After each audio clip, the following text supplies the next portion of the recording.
కాకినాడ జిల్లా పిఠాపురంలో మంత్రి నారాయణ పర్యటించి మున్సిపల్ కార్యాలయంలో అధికారులతో సమీక్ష నిర్వహించారు. అభివృద్ధి పనులు, ప్రాజెక్టుల పురోగతిపై చర్చించారు. అమృత్ పథకం ద్వారా పిఠాపురంలో 60 కోట్లు, గొల్లప్రోలులో 40 కోట్లతో తాగునీటి సమస్య పరిష్కారానికి చర్యలు తీసుకుంటున్నామన్నారు. ప్రతి ఇంటికి స్వచ్ఛమైన తాగునీరు అందించడమే లక్ష్యమని చెప్పారు. డ్రైనేజ్, రోడ్లు, పార్కులు, వీధి లైట్లు పూర్తి చేస్తామని పేర్కొన్నారు. మున్సిపాలిటీ అభివృద్ధికి ప్రణాళికాబద్దంగా చర్యలు తీసుకుంటున్నామన్నారు. ప్రజల అవసరాలకు అనుగుణంగా అభివృద్ధి చేస్తామని వివరించారు.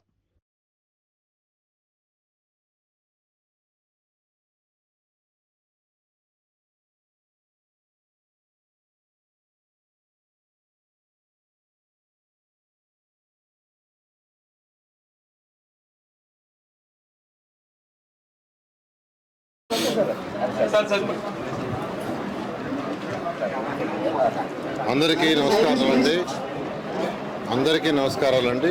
ఈరోజు పిఠాపురం, గొల్లప్రోలు ఈ రెండు మున్సిపాలిటీస్లో డెవలప్మెంట్ వర్క్స్ విషయమై ఈరోజు ఫస్ట్ ఇక్కడ మీటింగ్ పెట్టడం జరిగింది.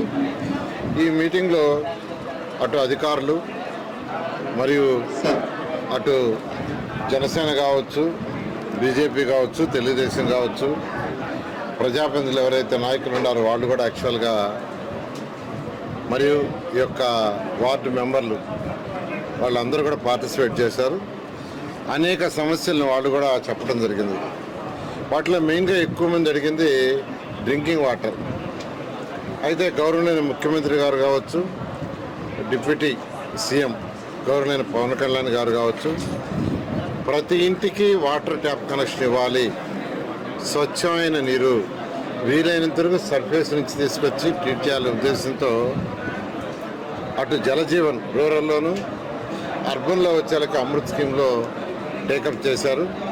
ఈ యొక్క పిఠాపురం మున్సిపాలిటీకి అయితే 57.5 కోట్లు, గొల్లప్రోలుకి వచ్చి 80 కోట్లు శాంక్షన్ చేశారు. ఆ వర్క్స్ టెండర్ అయిపోయినాయి. అవి వర్క్స్ లెవెల్స్ అవన్నీ క్యాలిక్యులేట్ చేసుకుంటున్నారు.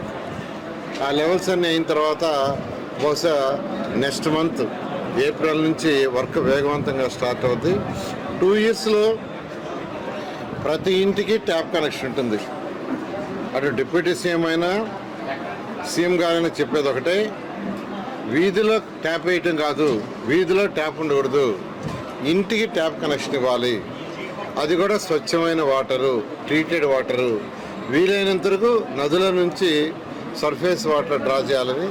ఆ విధంగా ఈరోజు రాష్ట్రం మొత్తం మున్సిపాలిటీలు అయితే 14,000 కోట్లతోనూ, ఐ థింక్ రూరల్ అయితే 28,000 కోట్లతో జలజీవన్లో ఈరోజు వాటర్కి సంబంధించి రాష్ట్రంలో జరుగుతున్నాయి.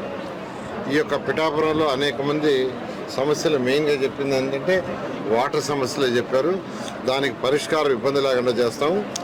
అదేవిధంగా ఏదైతే యూజ్డ్ వాటర్ ఉందో, అంటే బాత్రూమ్ నుంచి కానీ, టాయిలెట్స్ నుంచి కానీ, కిచెన్ నుంచి వచ్చిన వాటర్ డ్రైన్స్లో బయటకు వస్తుంది. ఆ వచ్చిన వాటర్ని ట్రీట్ చేసి మళ్ళీ కాలువలో వదలాలి. ప్రజెంట్ ఆ సిస్టమ్ లేదు.